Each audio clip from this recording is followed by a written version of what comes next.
According to Kankeo Siausi, two Ukrainian opposition leaders confirmed that they had contacted people from the Trump administration, but did not participate in the U.S. conspiracy to overthrow President Zelensky. These two people are very familiar with each other. One is former President Poroshenko and the other is former Prime Minister Tymoshenko. The Trump camp gave priority to contacting them, indicating that these two people are potential successors to Zelensky. The U.S. needs to first figure out what these two people think and make an assessment to determine who to support to take office. At present, there is no clear information about who the U.S. favors, but it can be confirmed. What is certain is that it is not realistic for the United States to hope to replace Zelensky quickly, because both Poroshenko and Tymoshenko have expressed opposition. In the face of U.S. threats before, Zelensky made it clear that he wanted to replace him, and it was not so easy to prevent him from participating in the election and preventing him from winning the election. These are two steps. Now Poroshenko and Tymoshenko are both opposed to holding wartime elections, that is, they do not think there is anything wrong with Zelensky dragging his feet and not running for elections, and it is not illegal.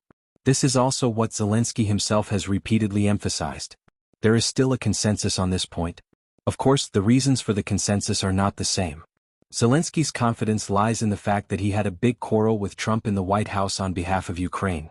After the quarrel, his support rate quickly rose, and even surpassed Zelensky, Poroshenko and Tymoshenko, who had been suppressing him before. Not to mention he was suppressed in terms of support rate, so Zelensky was very confident that he would not be easily replaced by the opposition. These two people also opposed holding wartime elections.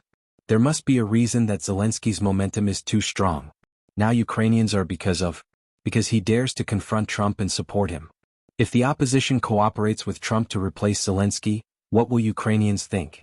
A more critical issue is that holding an election before the end of the war means that the person who replaces Zelensky will have to surrender to Russia as soon as he comes to power. Even though Poroshenko surrendered once 10 years ago and is familiar with this matter, he may not be willing to take the blame for Zelensky. At that time, the public opinion in Ukraine will become like this. Zelensky represented the Ukrainians in resisting Russia. In order to protect the interests of Ukraine, he refused to sell out the country to Trump, and then was driven away. The successor surrendered as soon as he came to power and sold out Ukraine's interests to the United States. How can he be the president in the future? So Poroshenko and Tymoshenko are very clear that it is unwise to cooperate with the United States to overthrow Zelensky at this time. It will make himself a target of public criticism, and even be accused of being a traitor by Zelensky's supporters. This is actually Zelensky's real confidence. With such a big mess, surrendering and selling out the country, no one will come to grab the position.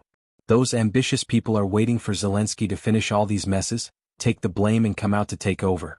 When the time comes, they can just push any problems to Zelensky. If Zelensky is driven away in advance, he will be the one to take the blame. Therefore, before the Russian-Ukrainian conflict ends, Zelensky should be difficult to replace. Of course, it is not ruled out that the United States will go to extremes or offer some chips that competitors cannot refuse. In any case, in Trump's view, it is impossible to cooperate with Zelensky. He really wants to find someone who can honestly sign an agreement with the United States and quickly cooperate with the United States to end the war. Even if Zelensky does not make such a scene in the White House, he will not be in Trump's eyes.